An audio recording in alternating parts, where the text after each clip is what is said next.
kimia na kolo Yesu Masia na pesi bino mbote na kombo na Yesu Masia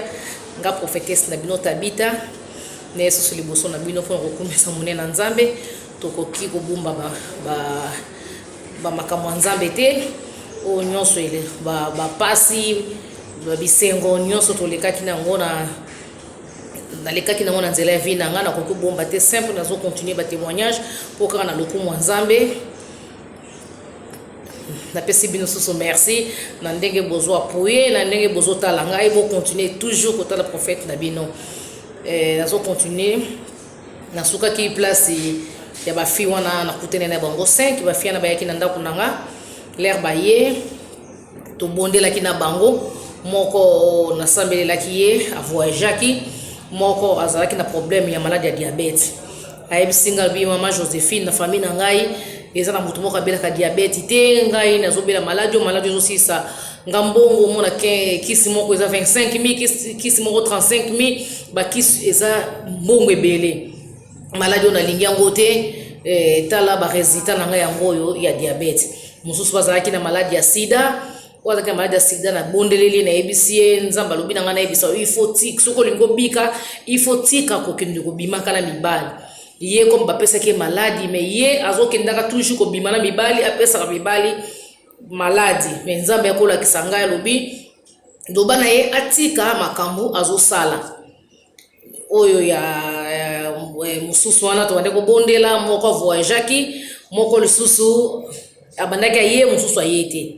mais batu vraiment onga na tikala kina bango ezaki batu mibale oyo ya azaki na maladie ya diabète na oyo azaki na maladie ya sida après kobondela na ebisi o wana ebisi alobaki nanga ke mama naza maladie ya diabète nga c'est prévenir zo lakisanga ke oza maladie ya diabète azui ala kisinga yi ba papier na ye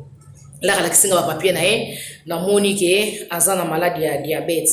na ebisi non il faut aucun hôpital aucun so ça examen mususu o confirmer nga kaka oza na maladie ya diabète ake sali be examen ngwa ye nango na bondeli na ayebisi nga lobino ndo mona kinga na kende koluka prophète nde tokutana kana yo wana na église prophète ayebisi nga kaka na melaka mai mais chaque fois nazomela mai diabète ezomataka chaque fois nazomela mai diabète ezomataka ngale c'est bon exercice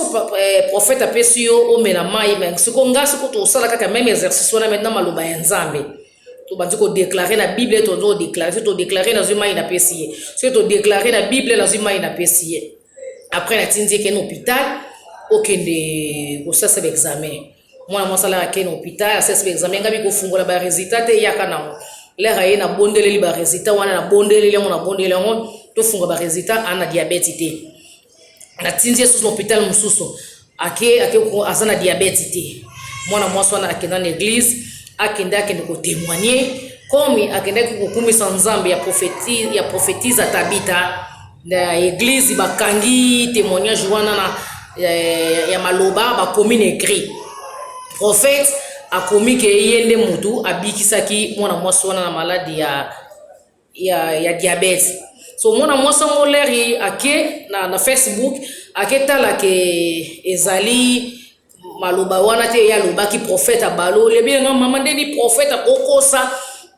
ngai na témoignaki boyete akomi makambu ndenge mususu alors pour na lelo tozosuka awa tozo continuer kaka lelo pour bataille ebele na YouTube comprendre ngale comment un peu compliqué